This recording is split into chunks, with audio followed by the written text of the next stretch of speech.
This is Beyond the Big Screen podcast with your host, Steve Guerra. Welcome. Today we are going to talk about the 1982 movie Blade Runner, based on the Phillip K Dick novel Do Androids Dream of Electric Sheep? The book and the film are set in a near-future post-apocalyptic dystopia, one of my favorite genres. As is common with the dystopian science fiction genre, Blade Runner addresses a number of political and political science issues. Political theory and even philosophy are important for our frameworks. While Blade Runner is not overtly political, it does tie deeply into questions of humanist and theological philosophy, into morality as well. Ultimately, all of this is critical for us deciding on what political action, which is just our own personal moral action on collective scale, to take. It's why it's fascinated Erik for so long, and I'm very happy to be joined by Erik and Xander, hosts of Reconsidered Podcast. Thank you guys so much for coming on today. We are happy to be here. Thanks for having us. Reconsider is actually a political podcast. Erik and Xander help you contextualize current politics and history and broader forces and political theory. Reconsider helps you rise above the one-liners, the 140-character politics, and tribal narratives. Their motto is, we don't do the thinking for you. And they really don't. That's why it's such an amazing podcast and one of my personal favorites. Aw, thanks. Before we dig in too deeply, here's some production details. We watched the final cut, which is the director's edition. Erik, you had commented on that. Why do you think that that's a better cut of the film than it went through several evolutions? Yeah, it actually went through 4. There's the theatrical cut, the international cut, the director's cut, and the final cut. The final cut being the one that Ridley Scott, the director, liked the best. And I have strong opinions on this, and I think most other diehard Blade Runner fans do. There's a consensus generally that the final cut's the right one. Not only because Ridley Scott liked it best, I don't know if Phillip K Dick liked it best, but the reason we like it best is that the theatrical cut has a number of sins, the biggest of which is the ending, the second biggest of which is the fact that Harrison Ford does a monologue, does like a backwards memory monologue, like a lot of noir, like, she walked in and was, the most beautiful woman I'd ever seen, legs up to here, kind of thing. And unfortunately, what that does is it not only sounds stupid in the context of what is otherwise a beautiful movie, but it also takes away the opportunity for you to do the thinking yourself. So, sort of as is our podcast motto, I hate when things do the thinking for me. And so both the director's cut and the final cut take those two key elements out. The final cut adds another element, which is a unicorn dream that's really important to how you interpret one of the big questions of the movie. So if you guys haven't seen it yet on the show, or that are listening, I highly recommend just go straight for the the final cut and skip everything else, pretend it doesn't exist. It had a runtime of about 120 minutes, and it was released in 1982. It had a $30 million budget, which was today almost $80 million.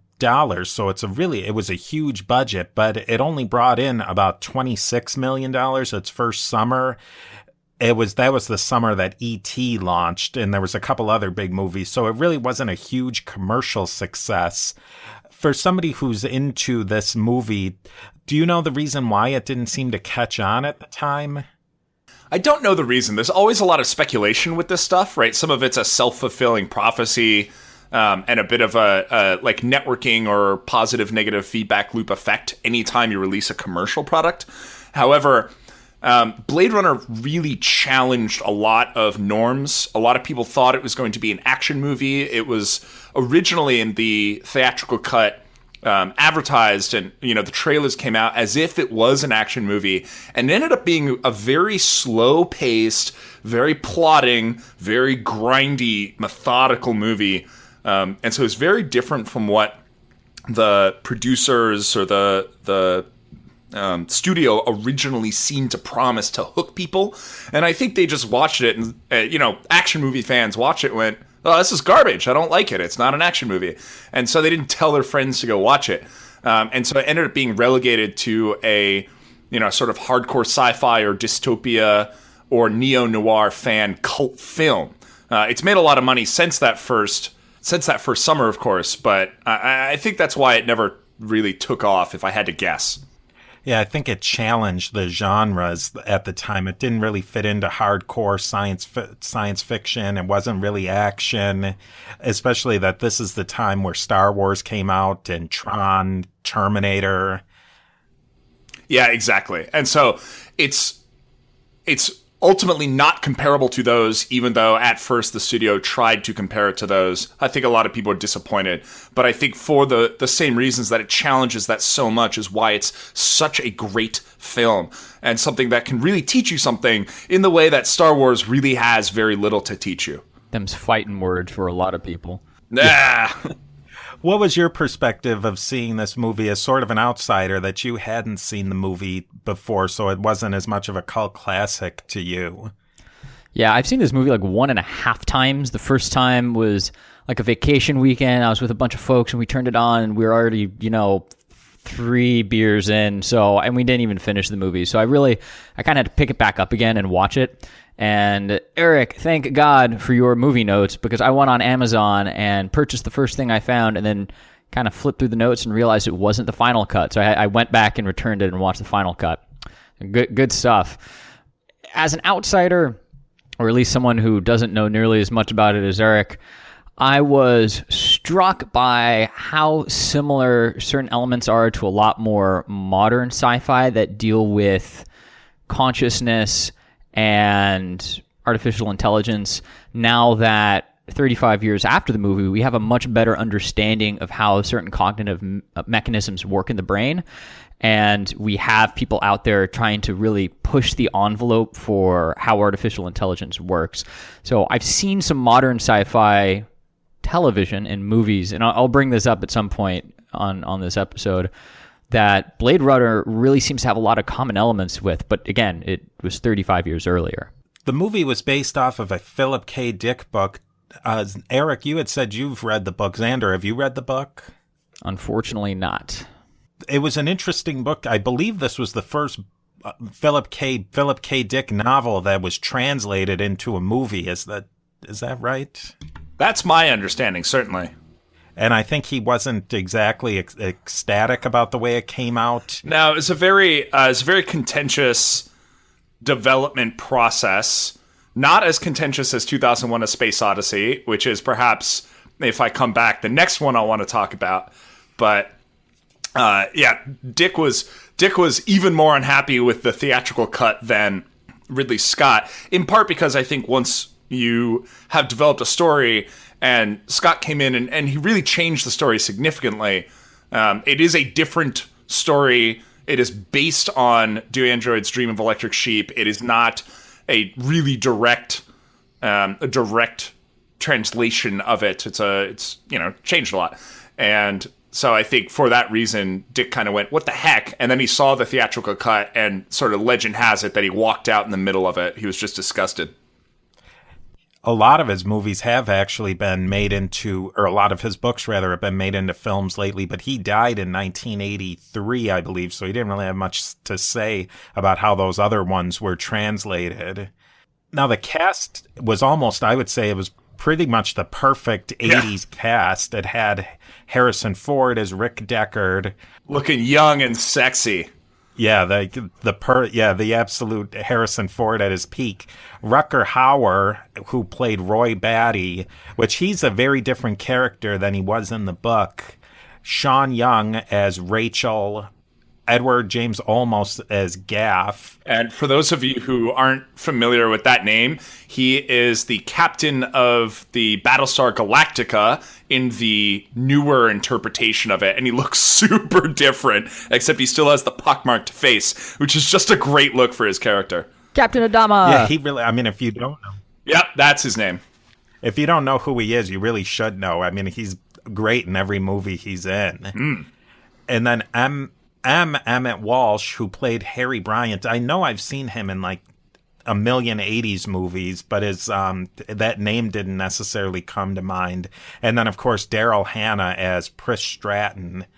And several of these people are actually androids, and some of them are humans. Who'd like to tell us a little bit about the context of the movie? Erik, do you want to take that one? Yeah, I'll take that one. So, we know the context of the making of the movie now, but the context of this film, or the idea of the film and the idea of the book, is it comes in the early days of what's known as the cyberpunk genre, or the book did. And you may be familiar with Snow Crash or Neuromancer, which are more classically cyberpunk. And this is a little bit more of what you call neo-noir. It comes in the context of the sort of the Japanese economic miracle. So there's a lot of belief that the United States is sort of at its end game. We'd come off of Vietnam recently, and we thought, oh God, we're falling off the world stage. We'd had a lot of internal conflict in the United States. There was substantial fear of nuclear warfare with the Soviet Union. And so that definitely comes into play, much more so in the book than the movie. Pollution, like environmentalism, was becoming a new thing. There were, in fears of overconsumption, over-industrialization, all of these pervading the United States in the 70s and early 80s.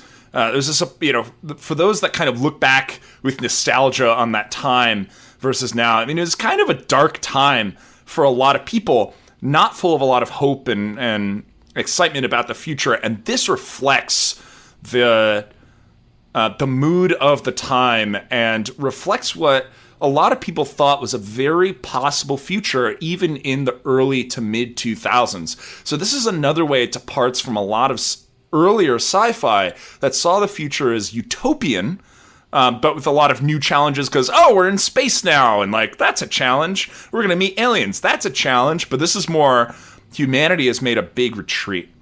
It touches those key themes about humanity's future, especially the future of the United States, overpopulation, environmental disaster, but also it talks about the fear that people had of the progress of technology, which is something that I think has been pervasive since the computer age, certainly is the case now. And so it asks the big question, based on the development of biological AI, these androids, that what does it mean to be human? And that question is the core question of the movie. And so it actually brings in a lot of theological and moral philosophy to discuss that. Interestingly, it actually focuses on both the philosophies of Jesus Christ and Nietzsche, which stand in very stark contrast to each other, but it manages to synthesize them, which I find incredible. What is, I think, most important about the film is that whether you are a Nietzschean or a Christian, mankind has become abhorrent in this film to both philosophies. And that's something that really punches you in the nose from the beginning right through to the end.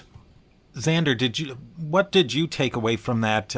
Do you see that Nietzschean and Christian idea in the movie?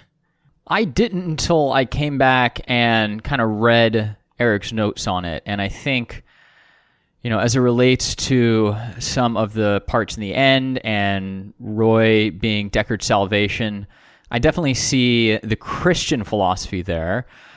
And I guess, to the extent that Roy, who is this, striking Aryan super person who's strong and beautiful and dating the really hot female robot, in that sense, I can understand how Nietzsche's Übermensch idea comes into it, which is just the idea of this man that has overcome a number of difficulties that humanity encounters. But of course, that Übermensch in this film is imperfect in ways too. I don't know, Erik, how do you square? What do you mean exactly by the two philosophies found overlap in the film?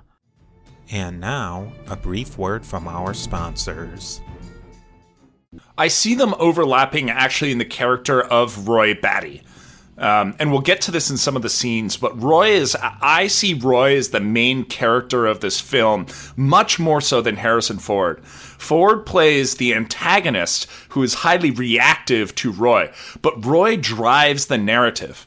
And the reason, and we'll talk about this in some of the scenes, the reason that Roy is both the Übermensch and the Christ figure, and remember that both of these figures are above man and are meant to bring salvation to man that, in the case of Christ, has become corrupted and sinful, and in the case of Nietzsche, has become this abhorrent last man, the one who no longer strives, the man who no longer wishes to be better than what they are, the man that simply wants to become comfortable and animal again.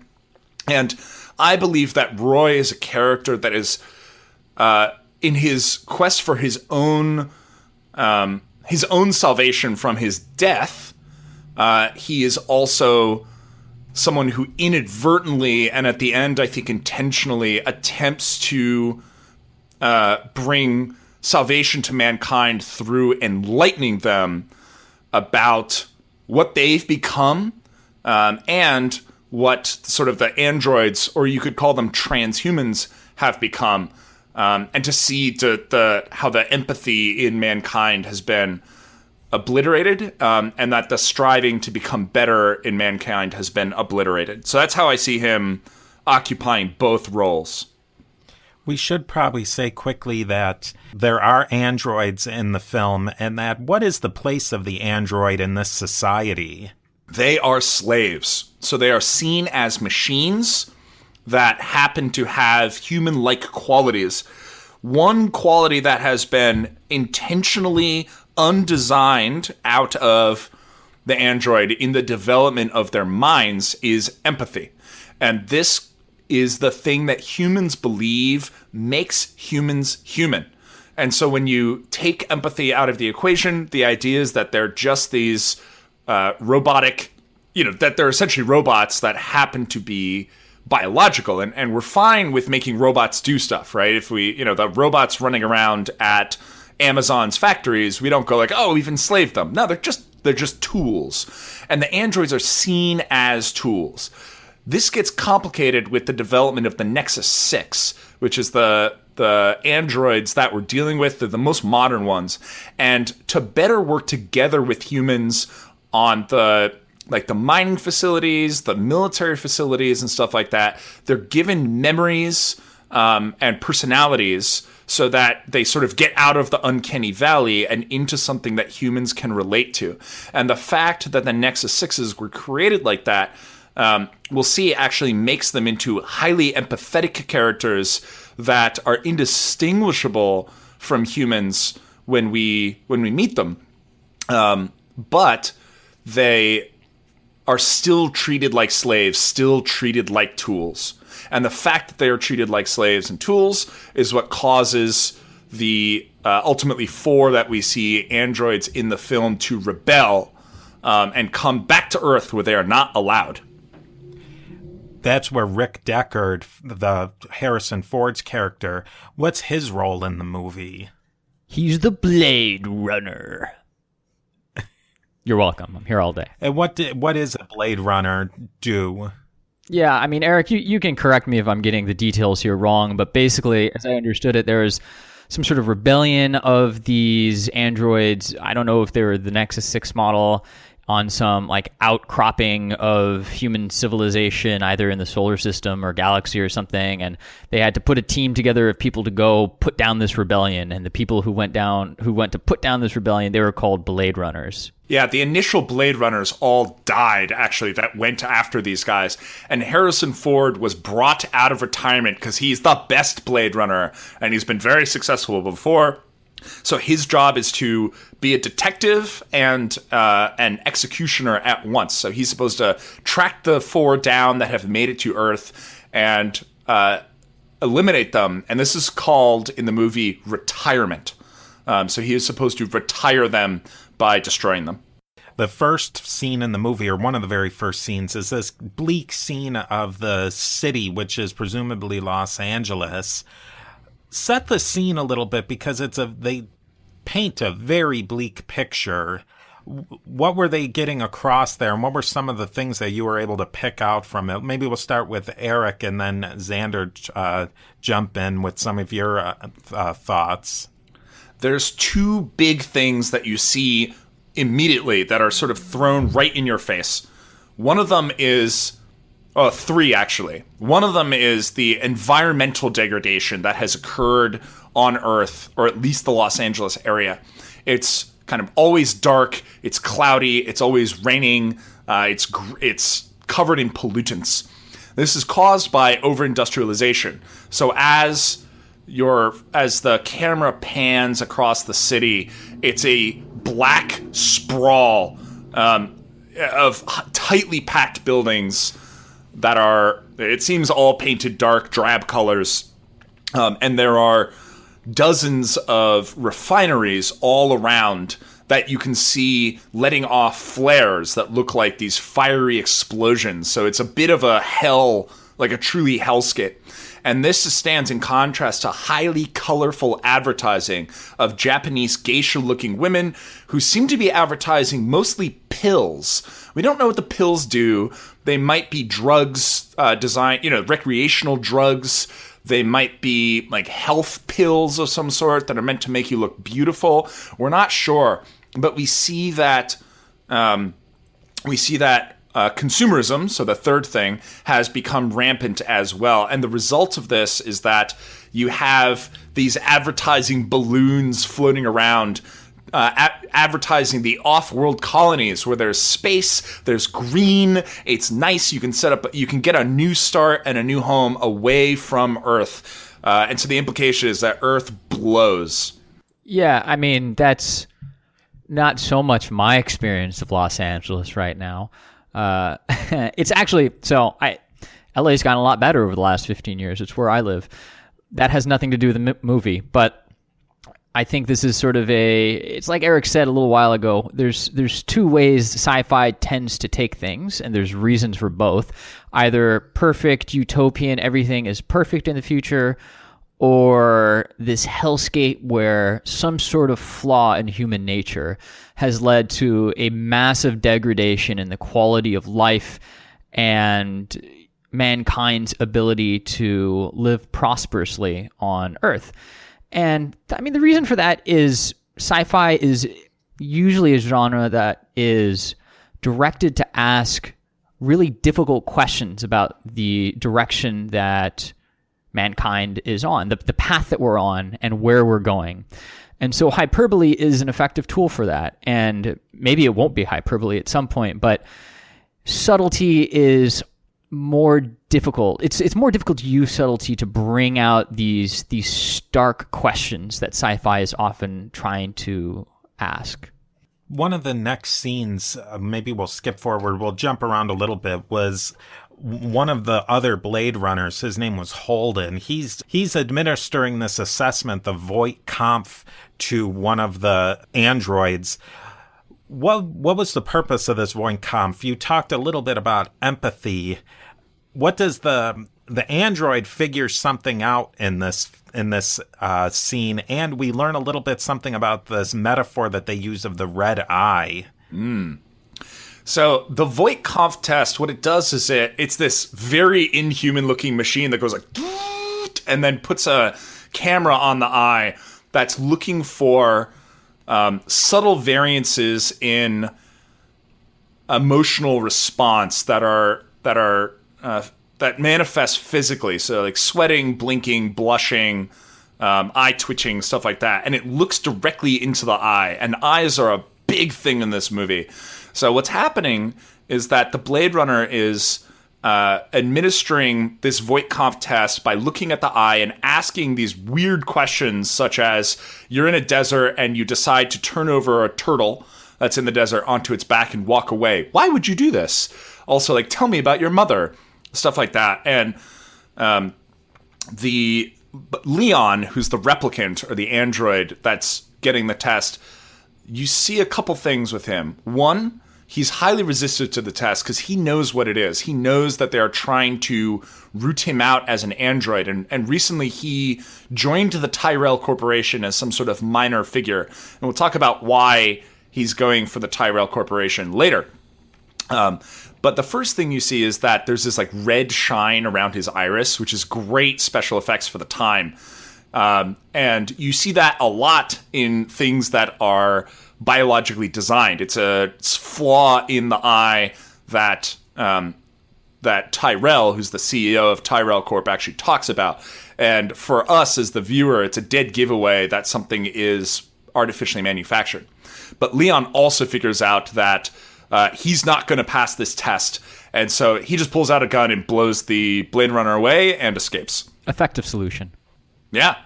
I thought that the Voight-Kampff was an interesting test because there left some subjectivity to the Blade Runner when they're scoring the test, if you will, where I thought that was very non-science fiction-y. That's almost a realistic thing where when you're administering a test like this, it didn't just give them a readout saying, okay, they're a replicant or they're not a replicant. Do you think they were going for something with that? I definitely do. I think it's to emphasize the core question. What does it mean to be human? And it turns out that's a very tough thing to answer because that's what the test is. Are you a human or are you a replicant? You're biologically pretty much identical, but what we're looking for is these subtle brain patterns, mind patterns that are different. And it's so hard to find those subtle differences in mind patterns between a sufficiently advanced artificial intelligence and a human that a regular computer cannot do it on its own. You need some sort of squishy, subjective human judgment to figure it out. Xander, what do you think about that? That there's a test that has subjectivity built into it, but the Blade Runner ultimately has the ability to either retire a replicant or could possibly kill a person with this. So there's something funny that happens when you read sci-fi from the past. Usually there are things technology that has developed even further than that novel or movie could have possibly anticipated at the time at a much faster pace. And then there are things that they didn't even think about. So, I mean, if you look at I think some old Star Trek or something like that, they're on space and they're flying at warp speed and they're using paper printouts, right? So the concept of the internet is just not something that people in the early 80s had a great idea of. And now it's ubiquitous. It's in our pocket, right? It's everywhere we go. We have access to these massive amounts of information, and that's just not something that most people were thinking about back then. But at the same time, these questions of what it means to be human and artificial intelligence potentially outpacing us, those were on the minds of people back then. So what you get is a situation like this where you're putting these artificial beings in these subjective tests and you're ultimately leaving the judgment up to people. And I think that works great for asking that question. Now, in reality, if we ever get to that point, probably they just put some sort of tracker or emitter in the body of the replicants that is immediately, the Blade Runners can go, getting the signal, you're not real, right? But that doesn't open the opportunity to ask those interesting questions that we get to ask by watching Blade Runner. Yeah, I think that's another issue that they bring up is that did they not, I believe they said that the replicants only have a 4-year lifespan. Yeah, that's a huge driver for the movie. And it's ultimately Roy and his set of, his team of 4 replicants. Their primary driver, as we find out later, is that they are appalled that they were given only a 4-year lifespan. They want to live not only a free life, but a life as long as humans that they, and they feel like they have the right to have a human life like anyone else. And so what they're doing is they're trying to get themselves to Tyrell himself, who is the genius behind the replicant system. And when they meet him, they say, or Roy says, you need to extend my life. That's what I want. I want more life. And they have this argument over whether it's possible and how it can be done. There was a scene of when Deckard, he goes to the Tyrell Corporation, which here they called it something else, and we can get into that as well. But it's the company that makes these androids, and he is interviewing someone. What was going on in that scene? He meets Tyrell, and it's because I don't think Deckard has gone after the Nexus 6 before, and because they're the ones that are designed to be the most like humans, they're the hardest to tell apart. So he's essentially going to Tyrell to get help identifying them. And Tyrell tells him that, I want to see you get the Void Comp test to work, and so I want you to practice first on someone who's human so that you can get a negative reading, because I want to make sure that you're not false positively identifying humans. So he sits down with Rachel, and Rachel is Tyrell's personal assistant. You see her; she's like very cold at first, very distant, and so you think something's amiss. And there's this long scene where he's asking her tons of questions. She's fairly receptive, although kind of appalled by the questions themselves. And he ends up using over 200 questions, which he's never had to do before. And he ends up determining that she is, in fact, a replicant. And Tyrell reveals, yes, she is. I wanted to see if you could figure it out, and you did. Xander, I was thinking, as somebody else this is the first time that I've seen this movie, this scene was very dark, and they made it even purposefully dark when Deckard, Harrison Ford, asks to lower the window shade. Did you notice that this movie was purposefully dark, all the inside scenes? Yeah, I think that probably plays into the noir element that Erik was talking about. And, I haven't read the book, but I've chatted with Erik about this, and he's mentioned that in the book, it is a lot more evident that this is sort of a post-apocalyptic world. There are parts of the town or parts of LA or parts of the city that it's always being rained on, whether that's some sort of nuclear winter. So I think that is very much supposed to set the scene that this is not a bright future. It is dark. There are elements of it that are obscured both visually and mentally. What's going on here? So I think that's just supposed to set the mood. We don't know what the relationship is in this current future that we're witnessing between mankind and these replicants. So it's symbolism, I suppose. The other way that I interpreted the darkness was that it represents that mankind has entered a new dark age, in contrast to the Enlightenment and the drive to learn and the drive to explore, and the drive to to better oneself, and the hope, and there was this hope in the 1800s that through using reason and understanding technology in the world around us, we would better ourselves. But I think the darkness, you see it both inside and also on the streets of LA, where there are these bright, harsh neon lights, but everything is dark, everything is packed together, gritty. And I think it stands in perfect collaboration with the fact that the humans only interact in these transactional ways. They more or less avoid each other, even though they're packed in tight. And, none of them is really sympathetic. And I think it shows this spiritual, cultural, and mental dark age that mankind has entered.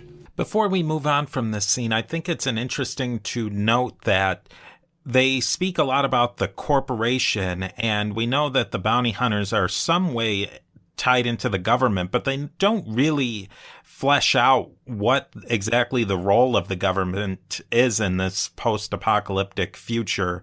What are some of your thoughts about that, and what might be a government in a situation such as this? Maybe we'll have Erik take that one first. The only thing we see is that there is a police force. They are government. They're ubiquitous, and they are very, very powerful. If you're not, it's made clear to Deckard when he tries to refuse the assignment that if you're not police, you're nobody. And so it means that the government has this very despotic power. There aren't rights, and that if you're not in the government, or if you're not sufficiently powerful and rich like Tyrell, you're sort of cattle that and can be trampled under. So it's not a happy government.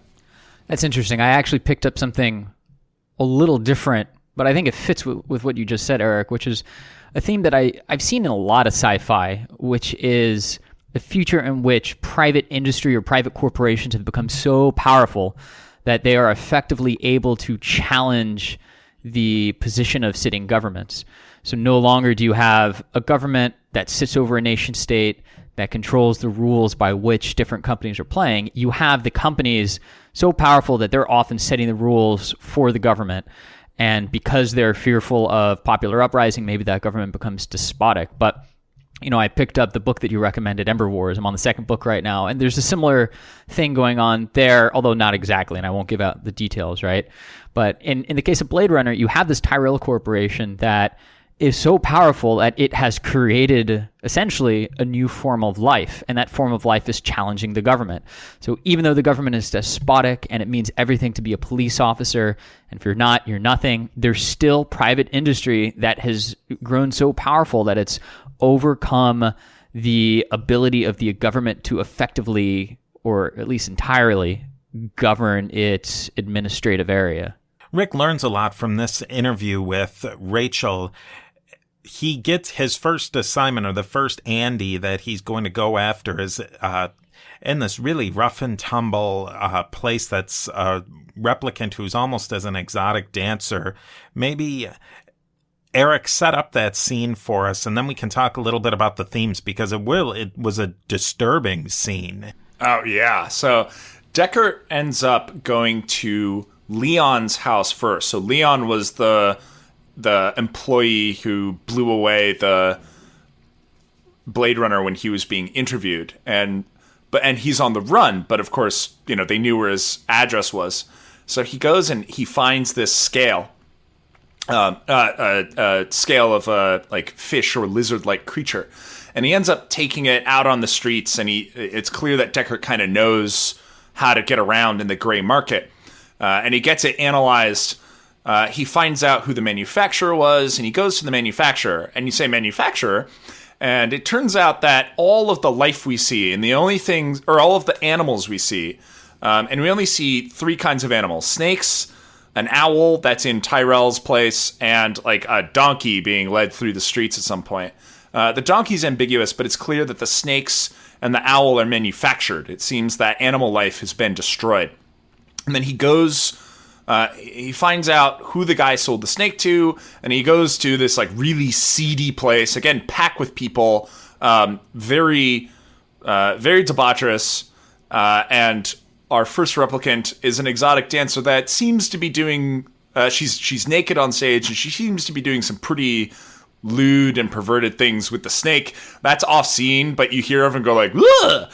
And Deckard looks kind of sick at this, but he knows he's found her, in part also because of a picture he found that's part of his investigation early on, and then he begins his pursuit.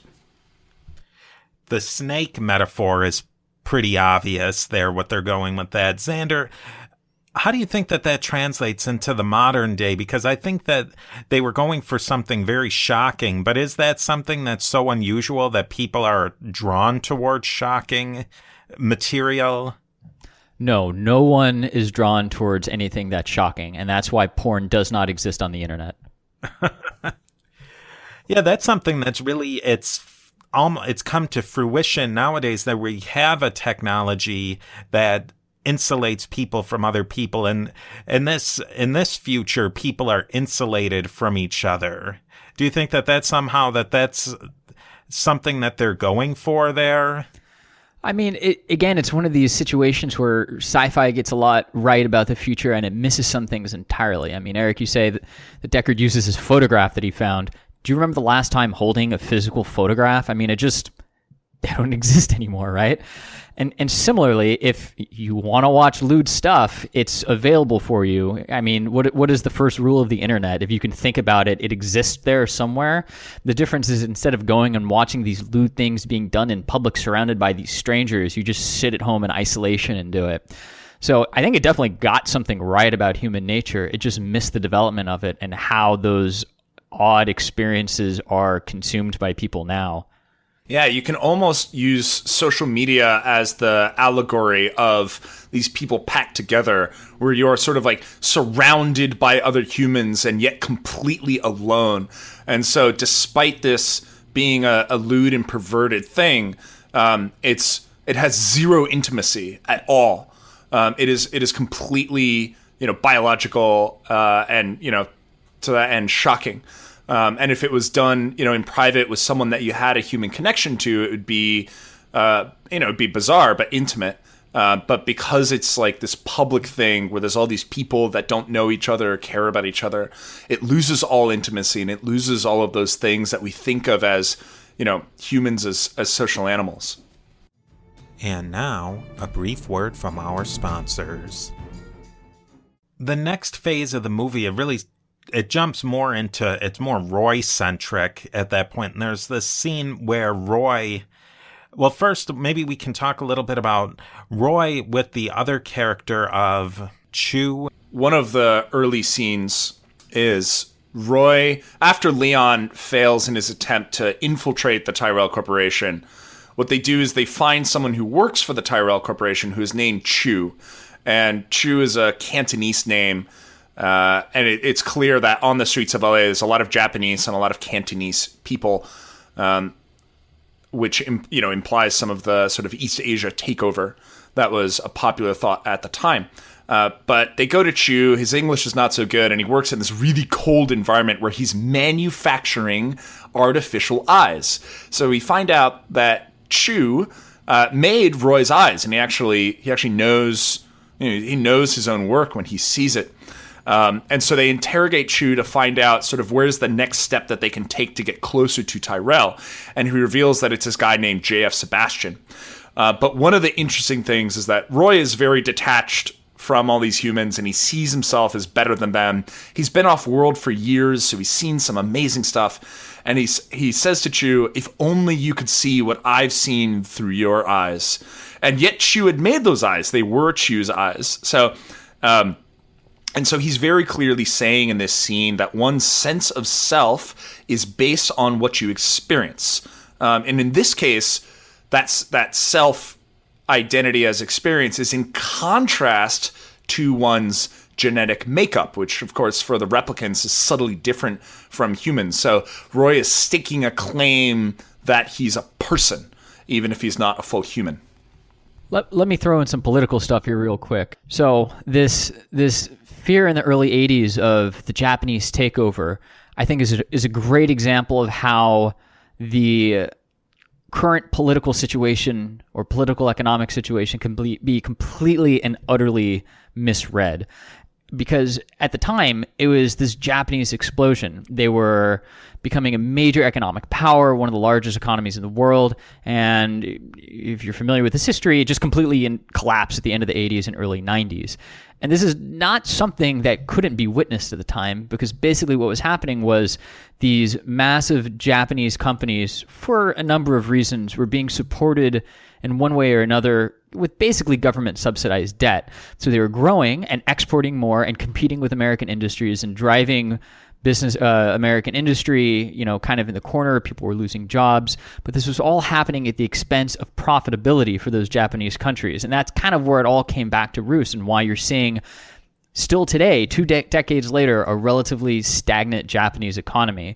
So things that seem obvious and inevitable, and that these trends that you can extrapolate into the future might be driven by things that have an expiration date. There's another aspect that the book brought into this picture that I think complicated things a bit more.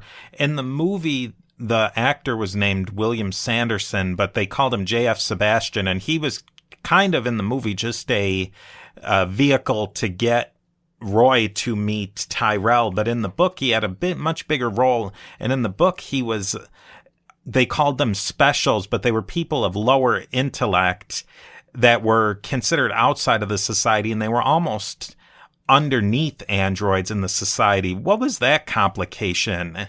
They didn't really bring it up in the movie, but I thought that was a part that probably was almost impossible to bring into a 2-hour movie, but I thought that it really was rich in the book.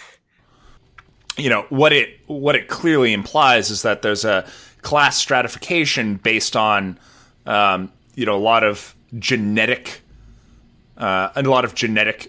features, right? And so these specials, these people that seem genetically inferior, are less than human, because we know that the replicants are less than human, and these specials are relegated to the edges of society. And so it's a society that has stopped valuing human life qua human life, but only values people for their capacity, their intelligence, their behavioral features. And replicants are really useful, right? They are designed, Roy's combat model is designed to be super strong. Pris and Zora are designed to be really hot. I'm not sure what Leon's designed for, but they're specialized. They're good at what they do. And actually, sorry, Leon was good at carrying things, I think. So he was also very strong. He was a miner. And that's why these specials were relegated. It's because they couldn't add as much value as other people. From a social science viewpoint, is that something that happens? Is that when societies hit, that this is obviously a society that's hit a bump in the road, that people start to get stratified, that it's anti-egalitarian? You're asking what's the driver of anti-egalitarian trends? Is that something that's normal, that when societies go through these stress points, that they start to stratify societies like they do in this movie? I don't know. I guess it depends on the stress point. I think that's maybe the idea of a stress point is too wide-reaching to draw any immediate implications, because, you can look at revolutions in the past that are frequently driven by a desire for more egalitarian societies. But as we know from the history of communism, the desire for egalitarianism almost always ends up in brutal, oppressive dictatorships with distinct hierarchies based on your degree of access to the administration. And that's how products then become distributed by a corruption mechanism as opposed to a price mechanism. So maybe, but it just depends on the circumstance. I think in this case it reflects the dehumanization of this society, I think, more than the stress point that the society has hit.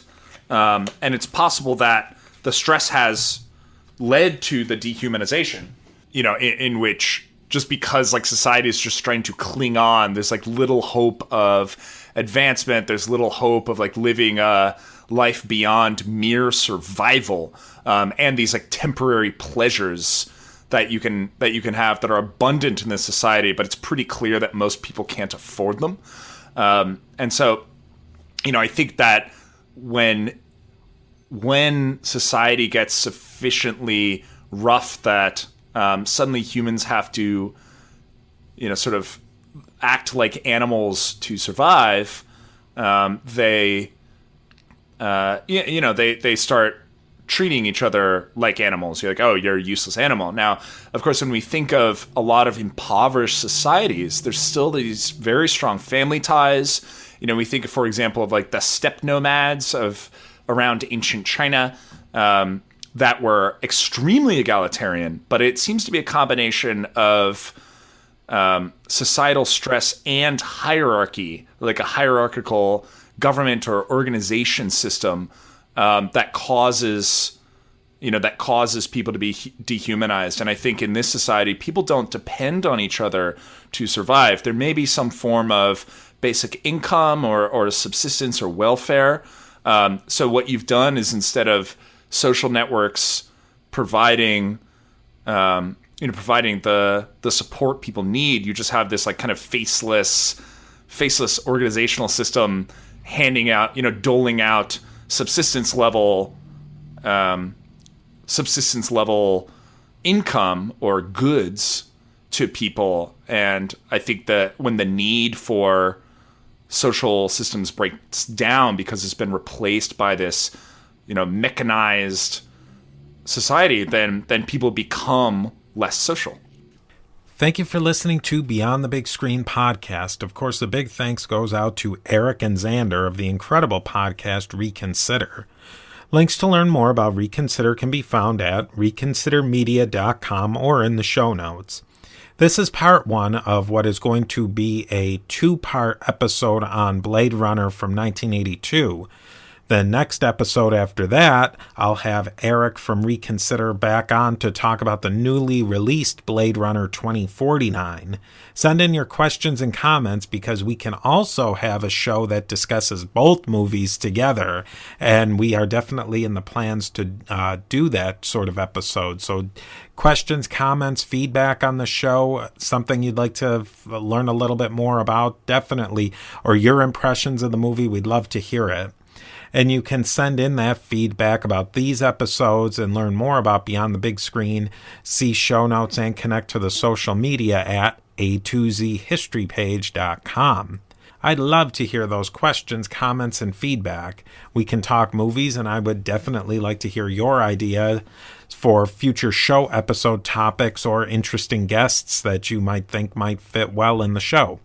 The email address is steve@a2zhistorypage.com. If you like what you hear, I would really appreciate you leaving the show a rating and review on iTunes.